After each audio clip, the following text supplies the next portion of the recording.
Ya, selamat siang kelas farmakoterapi. Hari ini kita belajar bersama mengenai peripheral artery disease.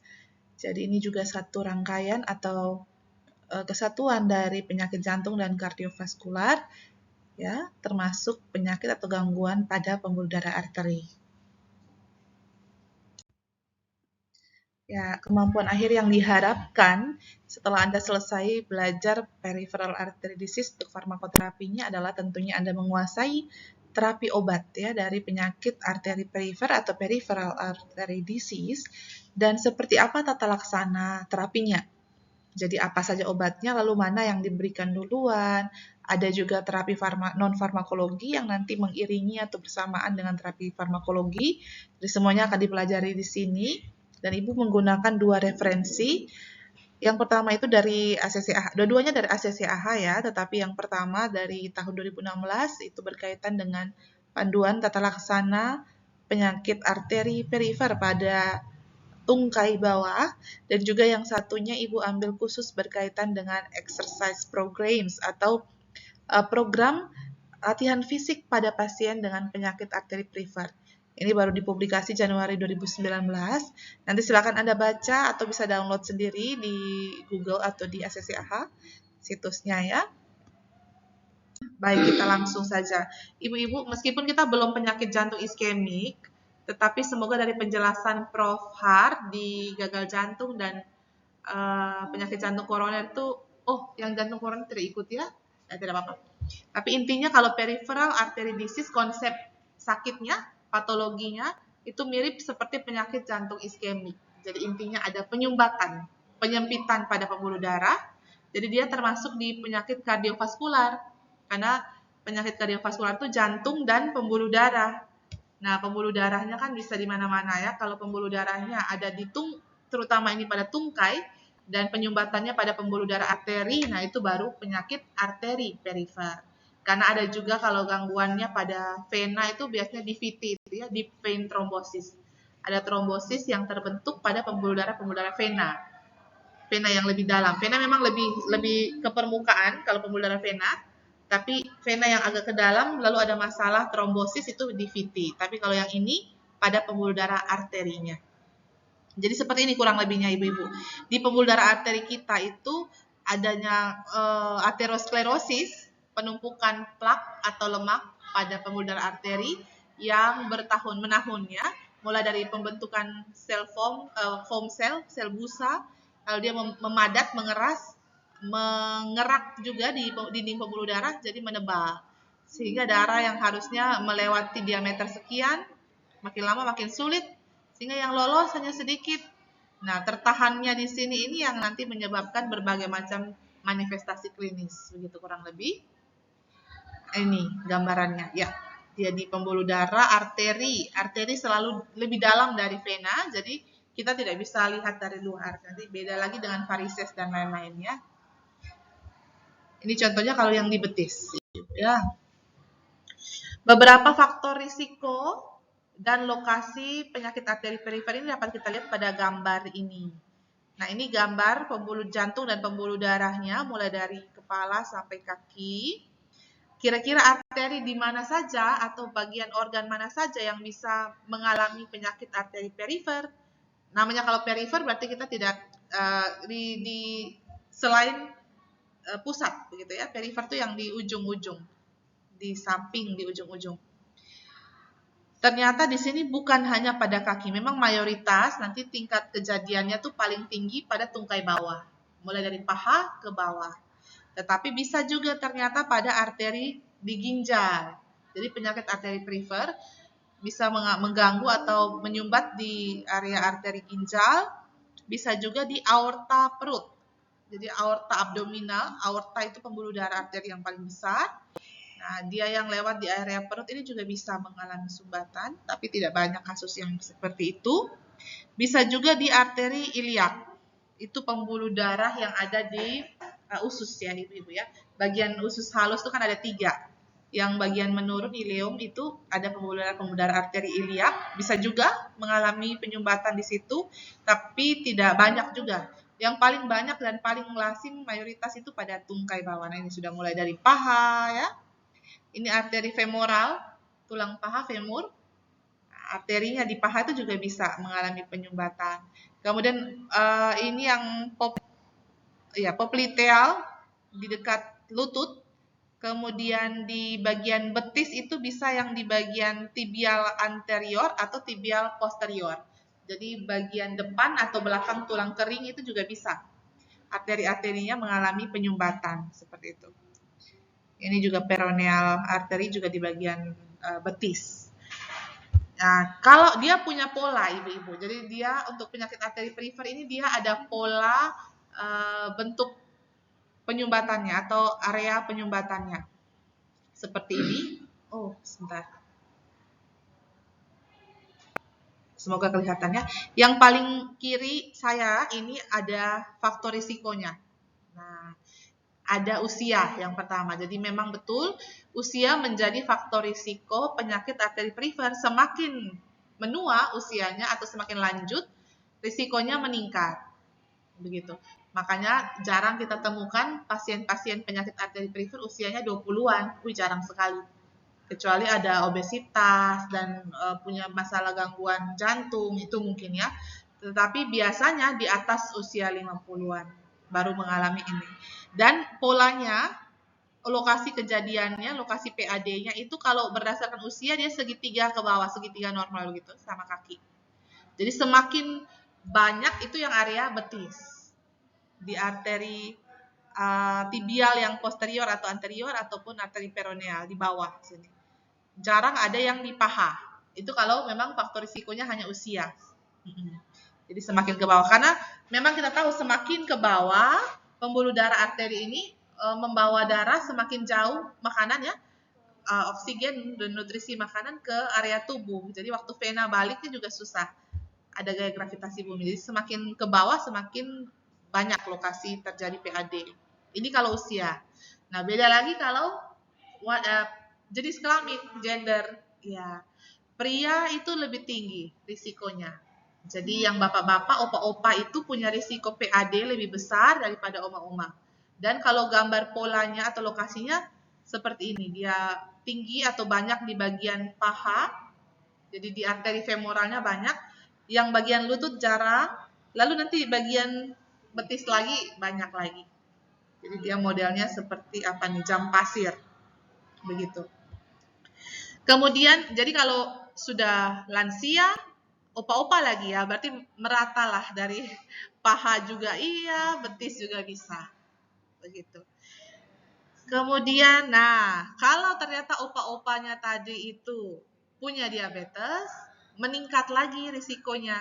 Karena kita tahu gula darah yang tinggi itu menyebabkan lebih mudah terjadi inflamasi. Jadi kalau sudah ada penyumbatan, dia membuat itu makin parah, makin rusak jaringan pembuluh darahnya. Nah, kalau diabetes itu lebih banyak di lokasi tibial ya, arteri bawah, arteri betis. Makanya kesehatan kaki, kebersihan kaki itu penting sekali untuk pasien diabetes. Saya punya salah satu video di YouTube, kalau ibu-ibu sudah pernah lihat video senam kaki untuk pasien diabetes, karena salah satu terapi non farmakologinya pada pasien diabetes internasional maupun Indonesia itu sama ya, yaitu aktivitas fisik, melakukan senam kaki supaya jari-jari dan telapaknya itu, paha, betis semuanya aliran darahnya lancar. Ada 10 gerakan. Boleh kalau memang di puskesmas mau share ke pasiennya ya atau rumah sakit, bisa nanti saya kirimkan lagi ulang linknya ya, tautannya. Itu kami gunakan, saya dan Ibu Nur ada proyek pengabdian kepada masyarakat di Prolanis Kupang Graha Medika.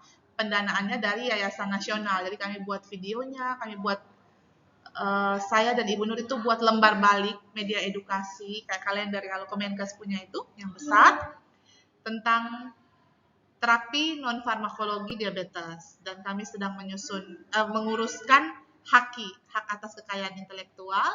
Kalau sudah ada rencananya saya kami berdua mau ke BPJS dan Prolanis puskesmas atau klinik kalau berkenan mau beli, kan sudah ada hak patennya, jadi bisa kami cetak banyak untuk jadi media edukasi. Karena diabetes ini saya kebetulan mau pendidikan lanjut lagi ibu-ibu, jadi saya banyak baca jurnal-jurnal diabetes Karena saya tesisnya diabetes, nanti rencananya disertasi juga diabetes. Ternyata dia, di luar negeri itu sudah sampai, WHO sudah sampai buat program, pemerintah tuh harus turun tangan sampai tata kota. Jadi harus perbanyak area-area pejalan kaki, sepeda, begitu. Lalu buat aturan atau regulasi pembatasan makanan seafood, fast food, maaf. Fast foodnya harus dibatasi, betul. Jadi sudah sampai seperti itu, karena tingkat mortalitas, maaf baterai saya sudah mortalitasnya tinggi sekali. Nanti kalau sudah ada saya coba share, siapa tahu ada yang kepingin ini ya menggunakan atau membeli ya. Ya, seperti itu ibu-ibu. Saya lanjutkan. Jadi kalau diabetes tadi ya lebih banyak di bagian bawah, bisa dilihat di slide-nya. Kemudian kalau hipertensi, nah diabetes dan hipertensi ini penyakit sindrom metabolik, penyakit metabolisme yang paling tinggi tingkat kejadiannya, termasuk juga dengan kolesterol, hiperkolesterol. Kalau hipertensi merata, tapi dia seperti persegi panjang, jadi dari area paha sampai betis itu sama saja. Jadi bisa di paha, PAD-nya, bisa di lutut, bisa di betis. Gitu, dia seperti garis. Kalau hiperkolesterolemia ini lebih cenderung penyumbatan atau penyempitannya itu pada area arteri paha, arteri femoral. Jadi jarang terjadi di betis. Kalau hiperkolesterolemia, ciri khasnya lokasinya ya. Kalau perokok juga sama seperti hiperkolesterolemia, dia lebih banyak penyumbatan atau PAD-nya terjadi di area arteri femoral dibandingkan tibia atau yang lutut.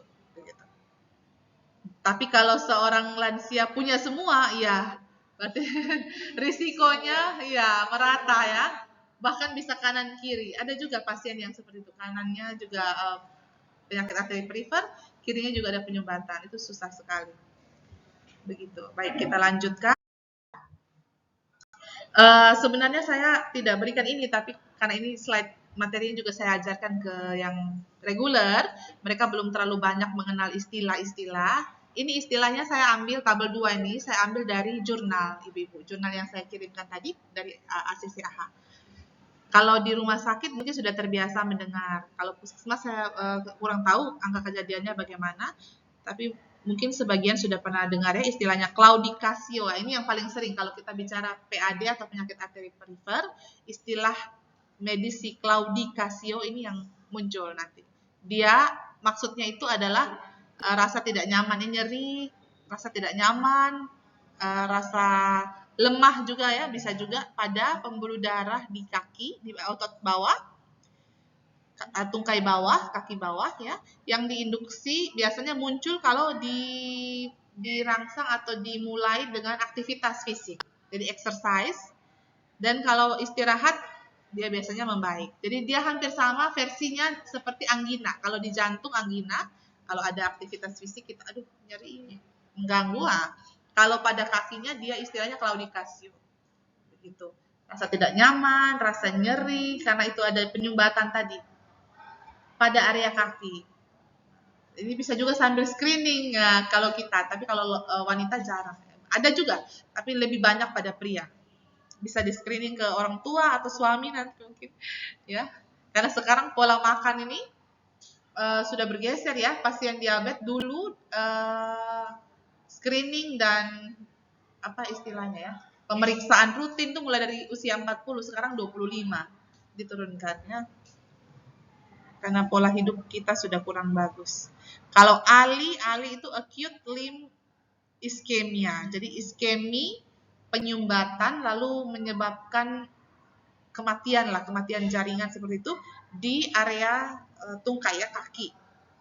Dan akut itu maksudnya dia kurang dari 2 minggu, ibu-ibu bisa dilihat di situ. Ada beberapa kategori ALI ya, viable, threatened, dan irreversible. Tentunya makin ke bawah itu yang makin bahaya, irreversible dia tidak bisa kembali. Jadi kita hanya bantu supaya itu biasanya kerusakannya sudah mayor, iskeminya di kaki. Ya, jaringannya bisa sampai rusak, sarafnya juga secara permanen ya. Kalau masih ingat waktu praktikum anfisman ibu-ibu, kan kita kataknya setelah dikuliti sampai di bawah ada saraf yang diambil dari tulang punggung itu ya. Ya, saraf sciatica itu nanti biasanya juga. Sudah tidak lagi, kalau yang itu katak kita masih berikan rangsangan masih bisa kontraksi. Kalau nanti sudah mati sudah sarafnya. Karena penyumbatannya, sarafnya mengalami kematian. Seperti itu. Tissue loss, ini saya pikir bisa dibaca saja kalau yang istilah, tidak rumit. Ada, oh ini, yang istilah emergency dan urgent. Ada di mana ya?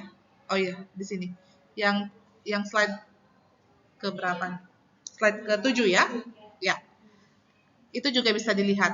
Beda kalau pada penanganan PAD sama juga saya pikir untuk jantung dan kardiovaskular, penyakit kardiovaskular lainnya. Kalau urgent itu relatif lebih aman. Ya dia berbahaya juga, harus segera ditangani, tapi lebih lama periode tolongnya lah. Biasanya sampai 1 hari dalam waktu 24 jam setelah mengalami claudicatio atau penyumbatan pertama. Nyeri akutnya muncul. Nah, itu harus segera ditangani dalam 24 jam pertama.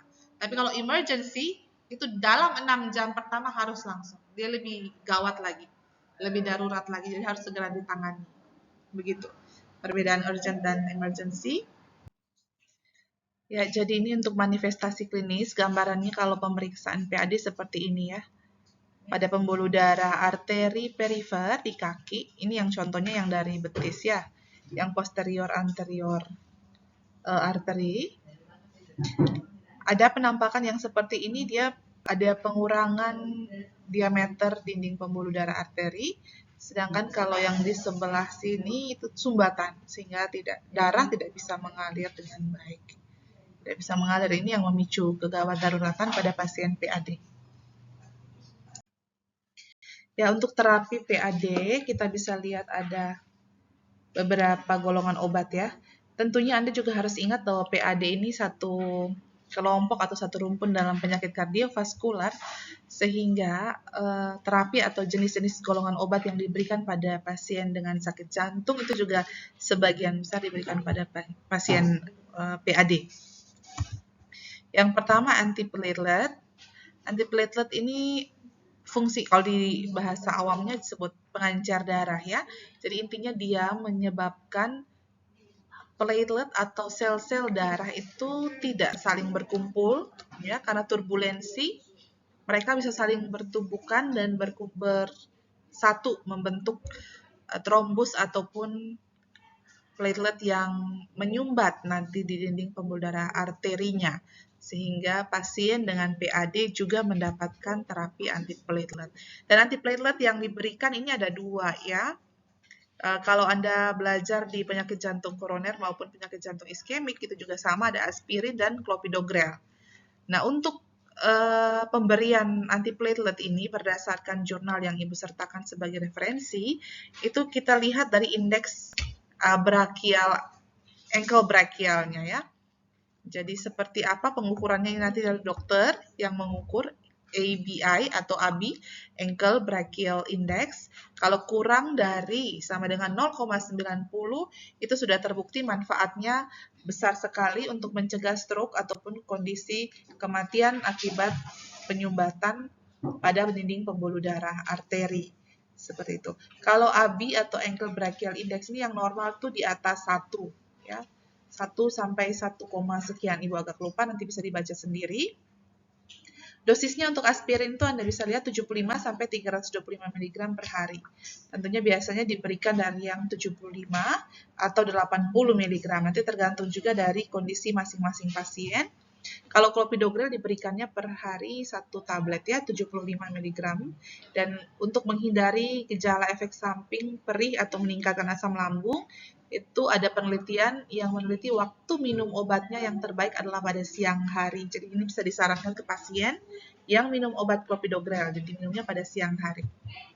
Statin, layaknya penyakit kardiovaskular yang lain, statin juga diberikan Dan Anda masih ingat pada terapi dislipidemia, statin ada intensitas rendah, sedang, dan tinggi, yang bermanfaat tentunya untuk mencegah kondisi kardiovaskular, terutama kematian atau kesakitan akibat penyumbatan, iskemi pada pembuluh darah. Itu adalah statin yang intensitas sedang dan tinggi.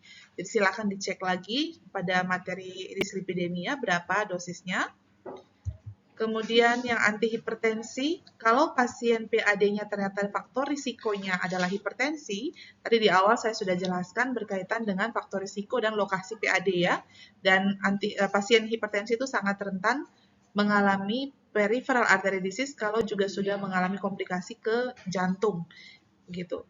Nah, kalau punya hipertensi silakan diberikan terapi hipertensinya ya, sesuai dengan kondisi pasien, apakah ada komplikasi ke ginjal juga atau tidak, kemudian berapa usianya, berapa hasil pengukuran tekanan darahnya, dan sebagainya. Dan berdasarkan penelitian ACC-AHA yang 2016 yang Ibu gunakan ini, itu manfaatnya besar, signifikan ya, untuk mencegah stroke atau infark miokard akut, ataupun kematian vaskular. Jadi pemberian antihipertensi ini manfaatnya besar, sama juga dengan antiplatelet ya. Oke. Ya, selanjutnya untuk terapi PAD, tadi sudah ada antiplatelet, kemudian statin ya, terapi antihipertensi. Yang penting atau yang memberikan dampak signifikan juga adalah berhenti merokok atau smoking cessation. Seperti yang tadi juga sudah Ibu jelaskan di awal, ada faktor risiko merokok. Jadi merokok itu bisa mempengaruhi prevalensi kejadian penyakit arteri perifer pada pasien yang sudah punya riwayat hipertensi, seperti itu ya. Dan setiap pasien PAD memang harus berhenti merokok. Ini penting jika Anda nanti besok-besok jadi apoteker, praktek ya, entah di fasilitas kesehatan apapun, setiap kali pasien berkunjung, mungkin dia sudah dapat informasi maupun edukasi dari dokter, selalu juga Anda harus ingatkan bahwa merokok harus dihentikan. Dimulai, kalau kesulitan kita bisa mulai atau kita bisa bantu dengan terapi penghentian merokok dengan obat ya. Ada varenicline, kemudian bupropion, ini ya biasa digunakan untuk anestesi juga, dan atau terapi nicotine replacement therapy lainnya ya, NRT. Bukan hanya berhenti merokok untuk perokok aktif, tapi pasien PAD yang juga tinggal dengan orang yang merokok itu juga harus menghindari lingkungan merokok ya.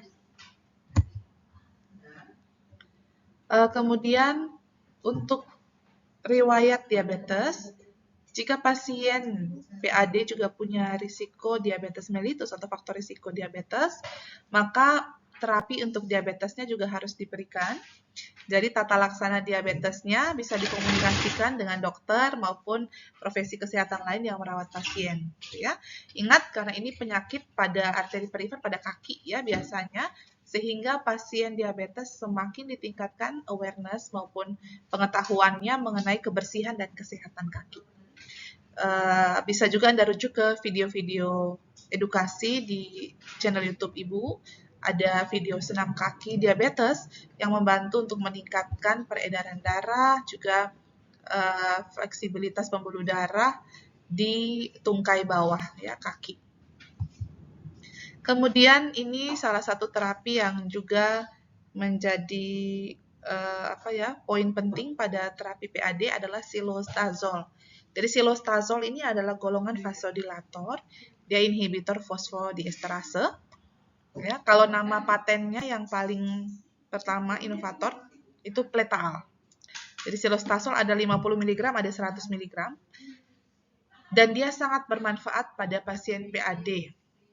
Secara signifikan memberikan perbaikan dan bahkan dengan pemberian silostazol yang diiringi dengan terapi exercise ya, terapi latihan fisik untuk beberapa bulan awal pada pasien yang PAD kan harus berjalan, nanti Ibu jelaskan sedikit, itu sangat membantu untuk menambah jarak tempuh jalan pada pasien yang mengalami claudicatio.